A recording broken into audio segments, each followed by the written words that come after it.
কোনো একজন ব্যক্তি নন। সংসদে অবস্থান নিয়ে সিদ্ধান্ত নেবে তৃণমূলের সংসদীয় দল, স্পষ্ট জানিয়ে দিলেন তৃণমূল সুপ্রিমো মমতা বন্দ্যোপাধ্যায়।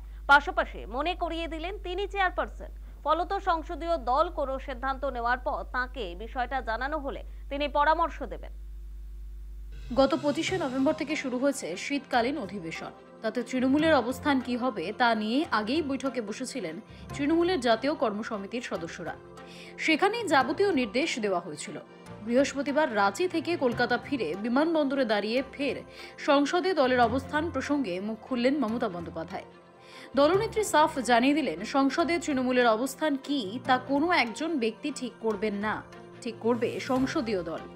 এই বিষয়ে লোকসভায় তৃণমূলের দলনেতা সুদীপ বন্দ্যোপাধ্যায়, মুখ্য সচেতক কল্যাণ বন্দ্যোপাধ্যায়, রাজ্যসভার দলনেতা ডেরেক ওব্রায়েন, উপদলনেতা সাগরিকা ঘোষ এবং মুখ্য সচেতক নাদিমুল হকের নাম করেন মমতা বন্দ্যোপাধ্যায়।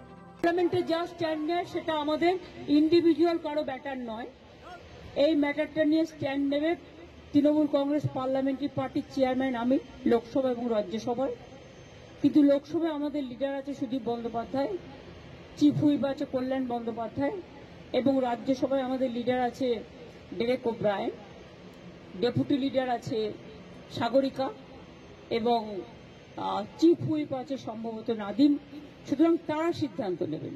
পাশাপাশি মনে করিয়ে দিলেন তিনি চেয়ারপারসন, ফলত সংসদীয় দল কোনো সিদ্ধান্ত নেওয়ার পর তাকে বিষয়টা জানানো হলে তিনি পরামর্শ দেবেন।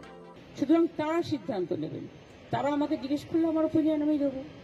গত বুধবারের বৈঠকে একই সুর শোনা গিয়েছিল তৃণমূলের সর্বভারতীয় সাধারণ সম্পাদক অভিষেক বন্দ্যোপাধ্যায়ের গলাতেও।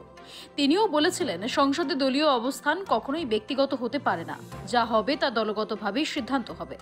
বৃহস্পতিবার সেই কথাই জানিয়ে দিলেন দলের সুপ্রিমো মমতা বন্দ্যোপাধ্যায়। সৌভিক সান্যালের রিপোর্ট, সময়, কলকাতা।